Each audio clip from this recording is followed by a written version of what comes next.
This is me Rajat and today we are going to start endocrine gland. ये भी CDP का ही part है, विकास, बाल विकास और विकास, जो डेवलपमेंट चैप्टर है, डेवलपमेंट और ग्रोथ, उसी का पार्ट है ये एंडोक्राइन ग्लैंड। क्योंकि डेवलपमेंट जो होता है उसके क्या क्या फैक्टर होते हैं, ठीक है। तो जैसे एंडोक्राइन ग्लैंड्स जो होते हैं वो तीन टाइप के होते हैं, एंडोक्राइन ग्लैंड, एक्सोक्राइन ग्लैंड और मिक्स ग्लैंड।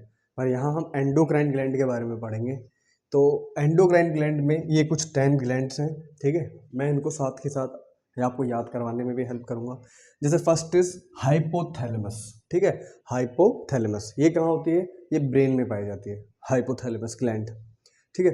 और ये क्या रिलीज करती है? डोपामिन रिलीज करती है। डोपामिन क्या होता है भाई? हमें फियर, एंगर, लव, ये सारी चीज़ें जो होती हैं इसी वाले हार्मोन की वजह से होती है। वैसे माना जाए तो हमारी बॉडी पे हमारा कंट्रोल नहीं है, these all hormone control our body, ठीक है, controls our body, all this hormone.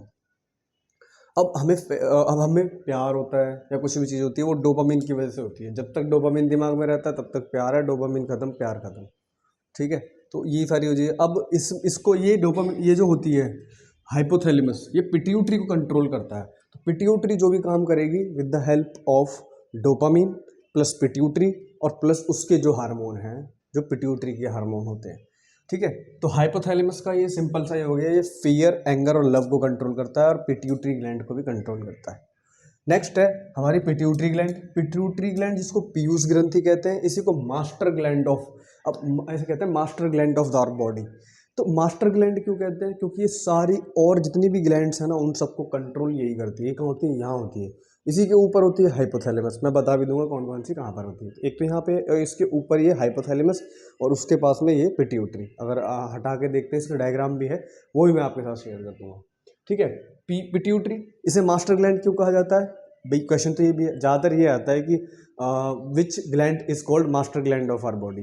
तो मास्टर ग्लैंड को इसको कहते हैं, पर क्यों कहते हैं? बिकॉज इज कंट्रोल और all the gland our in our body. ये क्या करती है?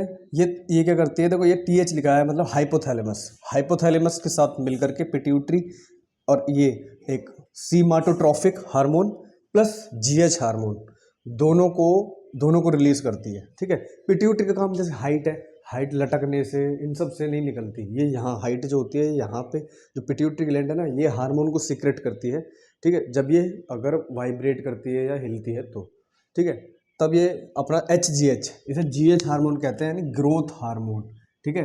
सीमाटोट्रॉफिक हार्मोन और प्लस ग्रोथ हार्मोन, ये दोनों हार्मोन मिलकर क्या करते हैं? एक इंसान को बड़ा और बौना बनाते हैं।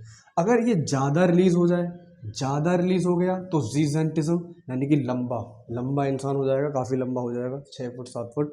और अगर ये कम हो जाए तो ड्वार्फिज्म, वो बौना हो जाएगा। तो यहाँ पर हमारा रोल नहीं है बॉडी का कि बॉडी छोटी क्यों है, वह आदमी छोटा क्यों है। उसका ग्रोथ हार्मोन की वजह से, या तो उसका ग्रोथ हार्मोन रिलीज नहीं हुआ तो बहुत रिलीज हो गया, ठीक है। ये जो GH हार्मोन है ना, इसको लोग बाहर से भी लेते हैं। ये एक एक्स्ट्रा नॉलेज मैं आपको देता हूँ। ग्रोथ हार्मोन के इंजेक्शन है, वैसे तो इंडिया में बैन है ये, है ना, क्योंकि इससे पूरी बॉडी बढ़ जाती है। वैसे तो हाइट बढ़ नहीं सकती, पर ग्रोथ हार्मोन से हाइट वापस बढ़ सकती है, लेकिन ये इंडिया में इलीगल है, बैन है, ठीक है। नेक्स्ट है हमारी पीनियल ग्लैंड। अच्छा, इन तीनों ग्लैंडों को हम एक साथ कर देते हैं, रीजन मैं बता दूंगा। पीनियल ग्लैंड, ये पीनियन है, ये क्या करती है? मेलाटोनिन का सीक्रेशन करती है, ये सीक्रेट करती है मेलाटोनिन। मेलाटोनिन क्या है?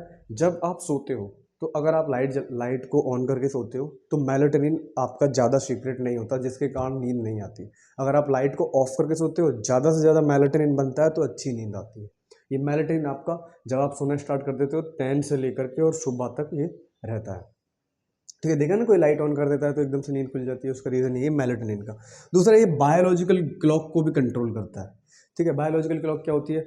आप अपनी बॉडी से कह दो कि मुझे कल सुबह 4 बजे उठा देना, उठा देगी। या आप बोल दो कि कल मुझे 4 बजे नहीं, मुझे 6 बजे उठना है, तो वो उतने ही बजे उठा देती है। बायोलॉजिकल क्लॉक जो होती है हमेशा आपकी सही होनी चाहिए। ऐसा नहीं कि कोई बच्चा है, कि कोई भी है, मैं हूँ, कोई भी है, तो वो कभी लेट उठ रहा है, कभी बहुत ज़्यादा जल्दी उठ रहा है, कभी कुछ। आपकी बायोलॉजिकल क्लॉक हमेशा सही होनी चाहिए, उसका एक टाइम सही पीरियड होना चाहिए कि भैया आप 6 o'clock उठ रहे हो, इतने बजे आप खाना खा रहे हो, इतने बजे आप वापस से अपनी सारी एक्टिविटी कर रहे हो, इतने बजे ये, इतने बजे सो रहे हो। क्योंकि बायोलॉजिकल अभी आप 11 बजे सो रहे हो, 12 बजे, कभी 1 बजे, तो ये जो बायोलॉजिकल क्लॉक होती है ये ख़राब हो जाती है, जिसकी वजह से इंसान को फिर बहुत सारी डिजीज़, कुछ भी कह लो, जो सारी डिजीज़ होती है उनको फेस करना पड़ता है। तो अपना मेलाटोनिन, ठीक है, उसका सिक्रेशन जब भी होगा जब आपकी बायोलॉजिकल क्लॉक अच्छी होगी। कभी कभी नींद नहीं आती ना, उसका कारण भी यही होता है। ठीक है, ये तीनों कहाँ है? ब्रेन में। ये तीनों ग्लैंड जो है वो हमारे ब्रेन में है। नेक्स्ट है, अब ये गले की हैं तीनों ग्लैंड हमारे थ्रोट में पाई जाती है। पहली है थायराइड। थायराइड को अवटू कहते हैं। ये थायरोक्सिन हार्मोन को रिलीज करती है और हमारी बॉडी के मेटाबॉलिज्म को कंट्रोल करती है। मेटाबॉलिज्म मीन्स जैसे हमारी बॉडी का वेट, ये जो हमारी बॉडी का वेट है ये दो हार्मोन की वजह से होता है, बॉडी का वेट कम या ज़्यादा, विच इज़ T3 और T4। और T3 हार्मोन और T4 हार्मोन ये क्या करते हैं? थायरोक्सिन रिलीज करते हैं। थायरोक्सिन कब रिलीज होगा? जब आयोडीन मिलेगा। ठीक है, with the help of iodine की मदद से थायरोक्सिन रिलीज होता है। अब ये क्या करता है? अगर किसी का T3 ज़्यादा हो गया, ठीक है, T3 ज़्यादा हो गया तो हो सकता है उसको वो हो जाए, क्या बोलते हैं, थायराइड हो जाता है ना, हाइपर। एक तो हाइपर वाला, एक हाइपो वाला। अगर T3 ज़्यादा हो गया तो उसको हाइपो हो जाएगा, है ना। और किसी का कम हो जाए तो उसको वो हाइपर वाला हो जाएगा, जिसमें इंसान सूखता चला जाएगा, जिसके कहते हैं सूखा थायराइड। और एक मोटा, जिसमें मोटा ही होता चला जाता है। तो हाइपो और हाइपर, पहला वाला तो हाइपर हाइपो, T3 अगर कम है तो हाइपो, और T4 अगर डाउन है तो हाइपर। मतलब T3 T4 हार्मोन है जिनकी वजह से, मतलब यहाँ पे दो हार्मोन हैं जिसकी वजह से आपकी बॉडी, किसी को थायराइड हो जाता है या तो वो मोटा होता चला जाता है, हाइपो वाला हो जाता है। और अगर कोई पतला पतला है, सूखा थायराइड होता है, तो उसमें वो बिल्कुल कमज़ोर होता चला जाता है। ठीक है, तो ये थायरोक्सिन हार्मोन की मदद से होता है। अब यहाँ पर एक प्लस नॉलेज कि आयोडीन की अगर डिफिशियंसी है तो उसको गॉटर हो जाता है। ये तो बेसिक सी चीज़ें पता होगी आपको, 10th में कभी पढ़ा होगा आपने। तो आयोडीन ही होता है जो मेंढक को मेटामॉर्फोसिस, यानी कि एक पीरियड होता है जिसमें बच्चा जो होता है वो टेडपोल से मेंढक में कन्वर्ट होता है। टेडपोल जो होता है वो फिश होता है, फिर उसके बाद में वो मेंढक बन जाता है। तो इस आयोडीन और थायरोक्सिन हार्मोन की मदद से ही उसमें मेटामॉर्फोसिस नाम की एक वो होती है, रिएक्शन होती है, जिसकी वजह से वो मेंढक में कन्वर्ट हो जाता है। आगे है पैराथायराइड। अब देखो मैं बता देता हूँ आपको, पिट्यूटरी के पास में पीनियल होती है, थायराइड का है यहाँ, इसी के ऊपर ये जो थायराइड ग्लैंड है ना, ये कुछ ऐसे होती है, मैं आपको बताता हूँ, ऐसे और ऐसे, गले में ऐसे होती है, इसी के ऊपर कुछ बिंदी होती है। ठीक है, उसी को कहते हैं हम क्या? पैराथायराइड। यानी अब ये तो अवटू, ये दोनों तो अवटू या थायराइड कहेंगे, इन्हीं के ऊपर टिमके से होंगे, छोटे छोटे डॉट्स होंगे, तो वो पराअवटू होती है। ये क्या करती हैं? देखो इनका काम देख रहे हैं, इनका क्या है? ये पैराथायराइड हार्मोन को रिलीज करती हैं, जो क्या काम करता है कि हमारे कैल्शियम और जो फॉस्फेट है उन दोनों को कंट्रोल करता है। कैल्शियम हमारी बोन्स को बनने में हेल्प करता है, फॉस्फेट ब्लड में पाया जाता है। तो एक तरीके से कैल्शियम के और ब्लड को नियंत्रित करती है। तो असलियत में देखा जाए तो बॉडी के अंदर कुछ नहीं है, यहीं पे ये सब, यहाँ और यहाँ, यही पूरी बॉडी को कंट्रोल कर रहे हैं। तो थायराइड, थायरोक्सिन हार्मोन, जिसमें T3 T4 हार्मोन पाए जाते हैं, जो बॉडी के मेटाबॉलिज्म को कंट्रोल करते हैं। ठीक है, जिसमें अगर ज़्यादा है T3, एक ज़्यादा हो जाएगा तो उसके अंदर क्या हो जाएगा? हाइपो, और अगर कम है तो हाइपर। ठीक है, ये है। पैराथायराइड जो है मैंने बता दिया, ये पैराथायराइड ही हार्मोन रिलीज करती है, जो क्या करता है? हमारे कैल्शियम और फॉस्फेट के सिक्रेशन को कंट्रोल करता है। आगे थाइमस यहाँ है। अगर थायराइड यहाँ है तो थाइमस जस्ट यहाँ है, चेस्ट के जस्ट ऊपर और गले के जस्ट नीचे। थाइमस ग्लंथि, ये थाइमोसिन हार्मोन रिलीज करती है, जो हमें इम्यूनिटी में और डिजीज से फाइट करने में हेल्प करता है। तो सोचो एक तरीके से यहाँ पे कुछ केमिकल्स हैं वो रिलीज हो रहे हैं, वही पूरी बॉडी को कंट्रोल कर रहे हैं, हमारा कोई कंट्रोल नहीं है बॉडी पर। ठीक है, ये दोनों हो गए, तीन गले में और 3 ब्रेन में। अब आते हैं नीचे, एक है एड्रीनल। एड्रीनल कहाँ पर है? तो यहाँ एड्रीनल, यहाँ है किडनी के जस्ट ऊपर। जैसे किडनी आपने देखी होगी बीन शेप की होती है, एड्रीनल में पहुँचते हैं तो बीन शेप, जैसे अगर मैं इसको बनाऊँ ऐसे, बीन की शेप बहुत अच्छी शेप बनाई है। ठीक है, इसके ऊपर टोपी सी होती है, अगर हम बीन शेप बनाते हैं, या इधर से अगर ये वाली, ठीक है, इसके ऊपर एक टोपी सी पाई जाती है, तो उसको हम एड्रिनल कहते हैं, यानी अधिवृक्क। ये एड्रेनलिन हार्मोन रिलीज करती है।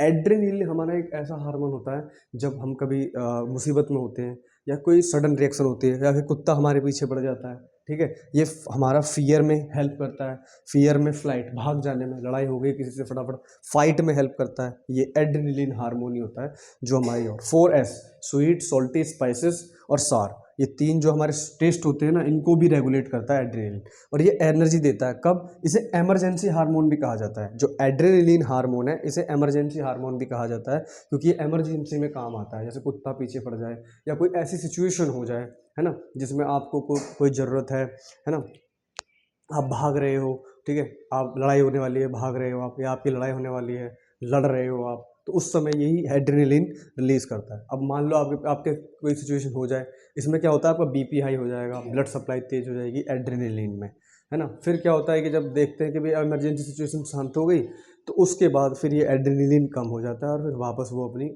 वो अपनी बॉडी उसी शेप में वापस आ जाती है। तो एक तरीके से इमरजेंसी हार्मोन है। इमरजेंसी कभी कभी देखा एक्सीडेंट हो जाता है, तो अभी वो फ्लाइट वाला केस हुआ था ना, अहमदाबाद वाला, तो देखा उसने अपने आप को कैसे बचा लिया, वो बच गया।